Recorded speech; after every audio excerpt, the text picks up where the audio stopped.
So, just been up to Bristol to on the sled and back, and fuck me, it's freezing. I got pretty cold on the way back. Heated grips. Yeah,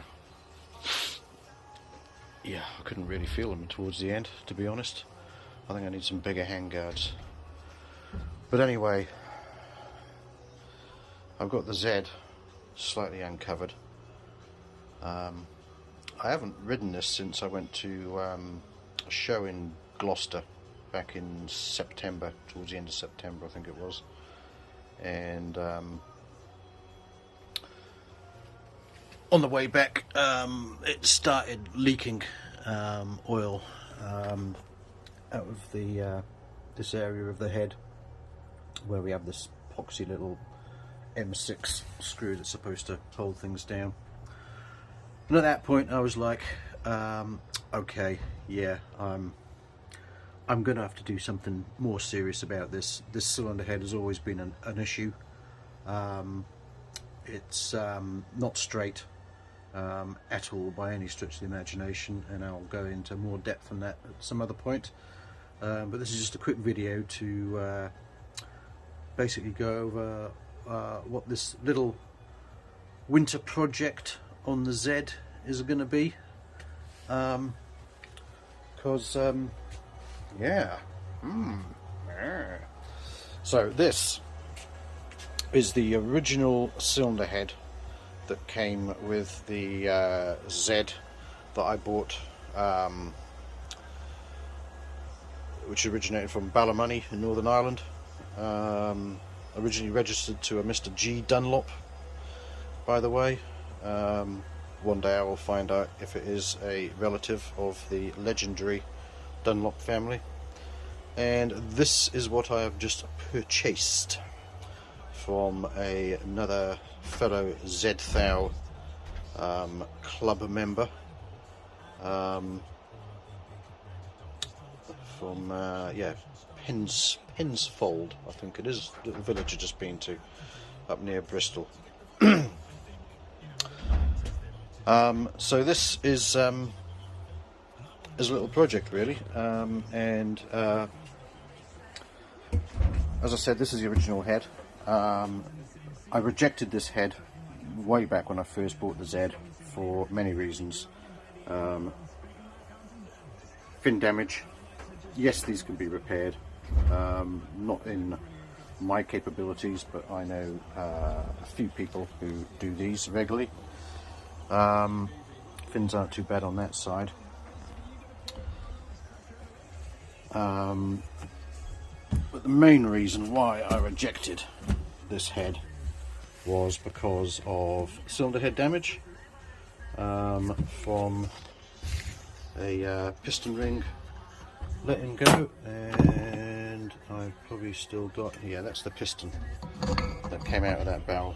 So you can see that the top piston ring made a bid for escape, and was probably quite successful in escaping by the looks of it. So that was one reason for rejecting that. And there's the four pistons. These are Wiseco 73mm pistons, 1105cc, which basically came out of this engine, but obviously because that piston's shagged, yeah, I didn't bother. I just got a new old set of replacement pistons, which are in the Zed at the moment. Other problems: very, very badly executed thread insert with fuck all wall thickness. That will not last. Cracks between the valve seats and the spark plug threads, and on some of these I think they go quite deep. That goes quite deep down the thread by the looks of it. That one's okay. So it's always the center cylinders 2 and 3, because what these engines really suffer with is heat, and lots of it. Another reason was this very strange, curious mark. So that is caused by corrosion. This is actually pitting, and strangely, if I can just turn the light on, it goes down.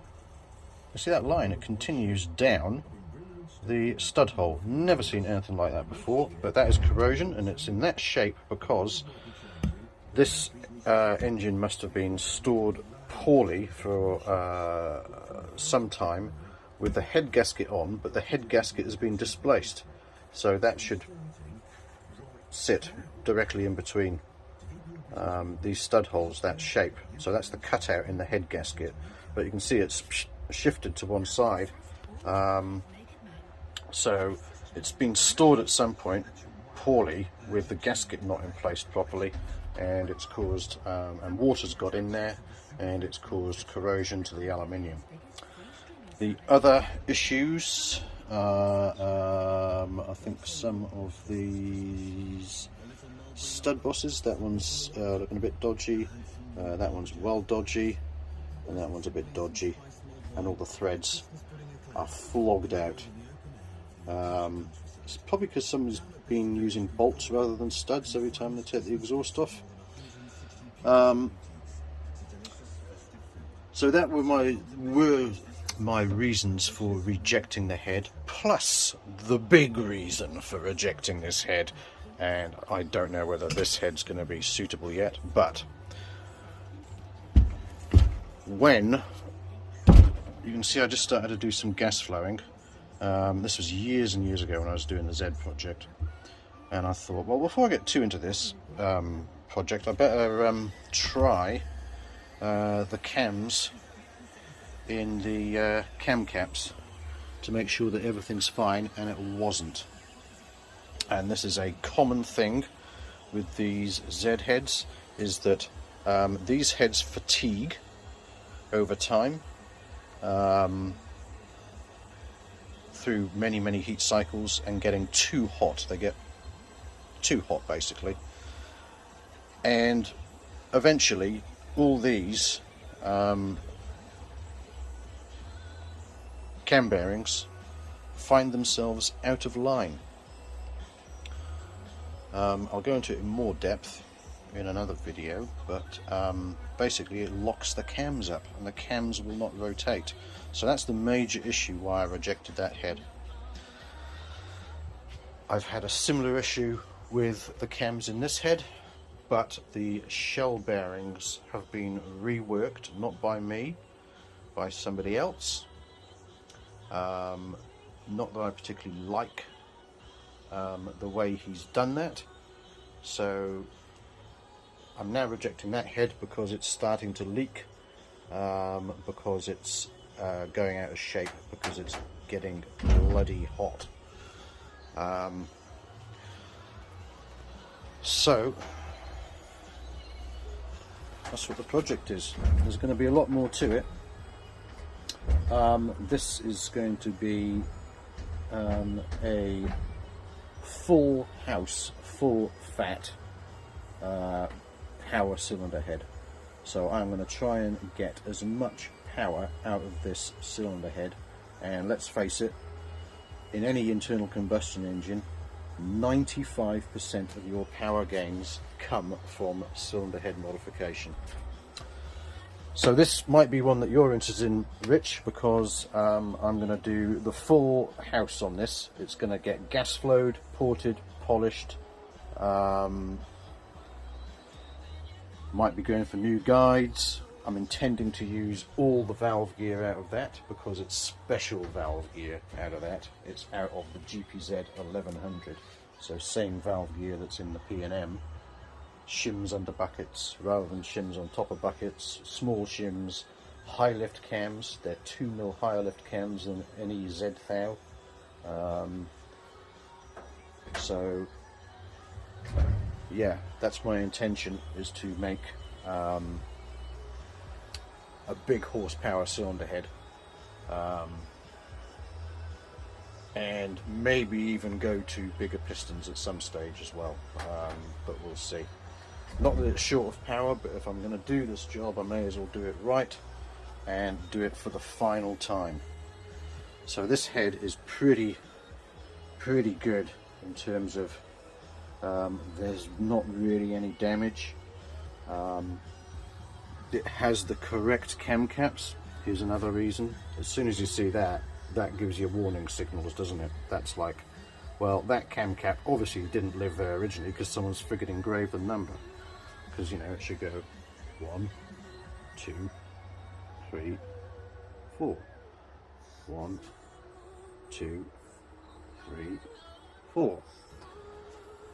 So I'm assured that these are the cam caps from this head because they're matched at the factory, because they're machined in place on the head, line bored through here in the factory.